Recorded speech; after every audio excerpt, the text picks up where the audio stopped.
22 अप्रैल 2025 की दोपहर थी।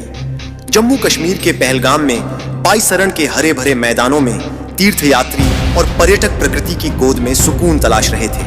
मंदिरों की घंटियों की आवाज और बच्चों की हंसी हवा में गूंज रही थी। लेकिन ठीक 3:15 पर एक भयानक आतंकी हमले ने इस शांति को खून से रंग दिया। लश्कर-ए-तैयबा और जैश-ए-मोहम्मद से जुड़े आतंकियों ने भीड़ पर अंधाधुंध गोलियां बरसाईं और ग्रेनेड फेंके। 26 मासूम लोग मारे गए, जिनमें महिलाएं, बच्चे और एक नेपाली नागरिक शामिल थे। एक तस्वीर ने पूरे देश का दिल दहला दिया। हिमांशी नरवाल, एक युवा विधवा, अपने शहीद पति के पास बैठी थी। उनकी मांग का सिंदूर खून से सना था। यह तस्वीर सोशल मीडिया पर वायरल हो गई और देश में आक्रोश की लहर दौड़ पड़ी। लोग सड़कों पर उतर आए। सोशल मीडिया पर #Justice of पहलगाम ट्रेंड करने लगा और हर भारतीय के दिल में एक सवाल था, इस दर्द का जवाब कौन देगा? दिल्ली में प्रधानमंत्री कार्यालय में देर रात तक बैठकें चली। रक्षा मंत्री, राजनाथ सिंह, गृह मंत्री और सेना के शीर्ष अधिकारियों ने एक कड़ा फैसला लिया। इस बार जवाब ऐसा होगा जो इतिहास लिखेगा। ऑपरेशन का नाम रखा गया ऑपरेशन सिंदूर, एक प्रतीक उस सिंदूर का जो भारत की अस्मिता और नारी के सम्मान का प्रतीक है। 7 मई 2025 की रात को भारतीय सशस्त्र बलों ने ऑपरेशन सिंदूर शुरू किया। ये एक सटीक और गुप्त सैन्य कार्रवाई थी, जिसका लक्ष्य पाकिस्तान और पाकिस्तान अधिकृत कश्मीर में 9 आतंकी ठिकानों को नष्ट करना था। भारतीय वायुसेना के राफेल जेट्स, सुखोई 30 AMKI और ड्रोन ने बिना सीमा पार किए स्कैल्प मिसाइलों, हैमर बमों और कामिकाजी ड्रोन्स के साथ हमले किए।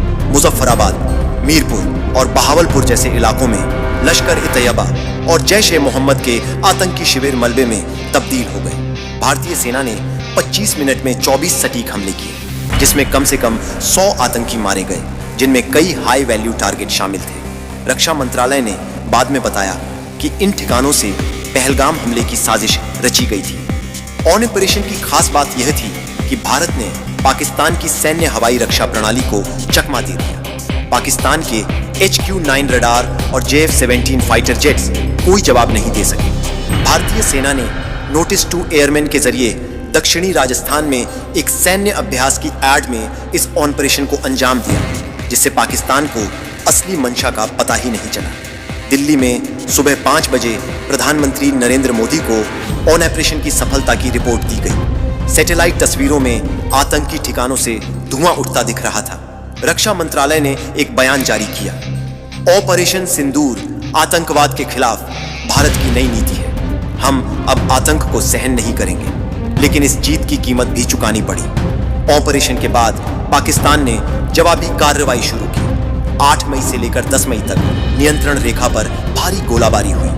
पूंछ जिले में पाकिस्तानी सेना ने मोर्टार और भारी तोपों से हमला किया, जिसमें 16 नागरिक और एक भारतीय जवान शहीद हो गए। तंगधार और नौशेरा जैसे सीमावर्ती गांवों में लोग अपने घर छोड़कर बंकरों में शरण लेने को मजबूर हुए। भारतीय सेना ने भी जवाबी कार्रवाई की और 10 मई को 8 पाकिस्तानी हवाई अड्डों रफीकी, मुरिद, नूर खान, रहीम यार खान, सक्कर, चुनिया, पासरूर और सियालकोट पर सटीक हमले किए। इन हमलों में रनवे और रडार साइट्स को भारी नुकसान हुआ। पाकिस्तान ने स्वीकार किया कि उनके 11 सैन्यकर्मी मारे गए और 78 घायल हुए। हालांकि भारत ने दावा किया कि 35 से 40 पाकिस्तानी सैनिक हताहत हुए। ऑपरेशन सिंदूर सिर्फ सैन्य कार्रवाई नहीं था, यह भारत के बदलते रुख का प्रतीक था। 12 मई को एयर मार्शल AK भारती ने एक प्रेस कॉन्फ्रेंस में बताया कि इस ऑपरेशन का उद्देश्य आतंकियों को निशाना बनाना था, न कि पाकिस्तानी सेना से युद्ध छेड़ना। उन्होंने सैटेलाइट तस्वीरें और वीडियो दिखाए, जिनमें पाकिस्तानी हवाई अड्डों पर गड्ढे और तबाही साफ दिख रही थी। उसी दिन प्रधानमंत्री मोदी ने राष्ट्र को संबोधित किया। उनकी आवाज में गर्व था, लेकिन चेतावनी भी। उन्होंने कहा, ऑपरेशन सिंदूर सिर्फ एक ऑपरेशन नहीं, बल्कि आतंकवाद के खिलाफ हमारी नई नीति है। यह नया सामान्य है। हम अब आतंक और बातचीत को एक साथ नहीं चलने देंगे। उन्होंने पहलगाम हमले में शहीद हुए लोगों को श्रद्धांजलि दी और कहा, जिन्होंने हमारी बहनों की मांग का सिंदूर छीना, उन्हें इसका परिणाम भुगतना पड़ा। सोशल मीडिया पर भारतीय सेना ने एक तस्वीर पोस्ट की, एक टूटी हुई सिंदूर की डिब्बी, जिसका लाल रंग खून की तरह बिखरा था। यह तस्वीर ऑपरेशन के नाम के पीछे की भावना को दर्शाती थी, लेकिन इस ऑपरेशन ने न केवल सैन्य बल्कि कूटनीतिक और सामाजिक मोर्चे पर भी लहरें पैदा की। 13 मई को रक्षा खुफिया एजेंसी के महानिदेशक लेफ्टिनेंट जनरल DS राणा ने 70 देशों के विदेशी सेवा अटैचियों को ऑपरेशन सिंदूर की जानकारी दी। चीन और तुर्की को निमंत्रण नहीं दिया गया, जो भारत के कड़े रुख को दर्शाता था। उसी दिन भारत ने एक पाकिस्तानी राजनयिक को अनुचित गतिविधियों के लिए 24 घंटे में देश छोड़ने का आदेश दिया। अंतर्राष्ट्रीय स्तर पर संयुक्त राष्ट्र के महासचिव एंटोनियो गुटेरेस ने दोनों देशों से संयम बरतने की अपील की, लेकिन भारत ने स्पष्ट किया कि यह ऑपरेशन आतंकवाद के खिलाफ था, न कि किसी देश के खिलाफ। दूसरी ओर पाकिस्तान ने ऑपरेशन को अनुचित आक्रामकता करार दिया और सोशल मीडिया पर दुष्प्रचार शुरू किया। भारत के सूचना और प्रसारण मंत्रालय ने चेतावनी दी कि पाकिस्तान झूठी जीत और काल्पनिक सैन्य सफलताओं की कहानियां फैला रहा है। सामाजिक स्तर पर ऑपरेशन सिंदूर ने देश को एकजुट किया। कश्मीर के स्थानीय लोगों ने भारतीय सेना का समर्थन किया और हिंदू मुस्लिम एकता की मिसालें सामने आई। पश्चिम बंगाल की मुख्यमंत्री ममता बनर्जी ने ऑपरेशन की सराहना की और आपदा प्रबंधन सेल को सक्रिय करने का आदेश दिया। बिहार के मुख्यमंत्री नीतीश कुमार ने शहीद BSF sub inspector Mohammad Imtiaz के गांव का दौरा किया और उन्हें श्रद्धांजलि दी, लेकिन सोशल मीडिया पर कुछ चुनौतियां भी उभरी।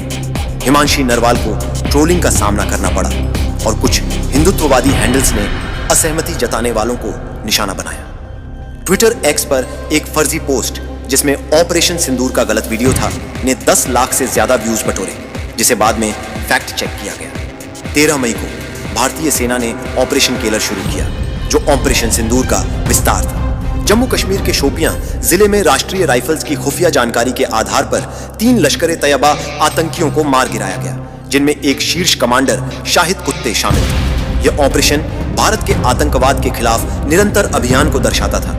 उसी दिन एक अप्रत्याशित घटना हुई। पाकिस्तान के एक फॉरेक्स ट्रेडर अभय ने ऑपरेशन सिंदूर का समर्थन किया। उन्होंने कहा, मेरे देश ने आतंकवाद को पनाह दी, उसे इसके परिणाम भुगतने होंगे। यह बयान पाकिस्तान में विवादास्पद रहा, लेकिन भारत में इसे सराहा गया। 14 मई 2025 को भारत और पाकिस्तान के बीच एक नाजुक संघर्ष विराम की खबर आई। अमेरिकी राष्ट्रपति डोनाल्ड ट्रंप ने दावा किया कि उन्होंने व्यापारिक रियायतों के जरिए इस डील को करवाया, लेकिन भारत ने स्पष्ट किया कि यह द्विपक्षीय फैसला था। प्रधानमंत्री मोदी ने पंजाब के आदमपुर एयरबेस पर वायुसेना के जवानों को संबोधित किया और कहा, ऑपरेशन सिंदूर ने आतंकवाद के खिलाफ एक लक्ष्मण रेखा खींच दी है। इस बीच पूंछ और तंगधार के गांवों में लोग धीरे धीरे अपने घरों को लौट रहे थे, लेकिन शहीदों का दर्द अब भी ताजा था। कहानी का अंत दिल्ली के इंडिया गेट पर हुआ। 26 शहीदों की याद में मोमबत्तियां जलीं। हिमांशी नरवाल वहां मौजूद थे। उनकी आंखों में आंसू थे, लेकिन चेहरे पर संकल्प। उन्होंने कहा, मेरे पति की शहादत व्यर्थ नहीं गई। भारत ने जवाब दिया। ऑपरेशन सिंदूर सिर्फ एक सैन्य कार्रवाई नहीं था, यह भारत की एकता, संकल्प और आतंकवाद के खिलाफ जीरो टॉलरेंस की नीति का प्रतीक था। यह एक कसम थी उस सिंदूर की रक्षा की जो भारत की अस्मिता का प्रतीक है। जय हिंद, जय भारत।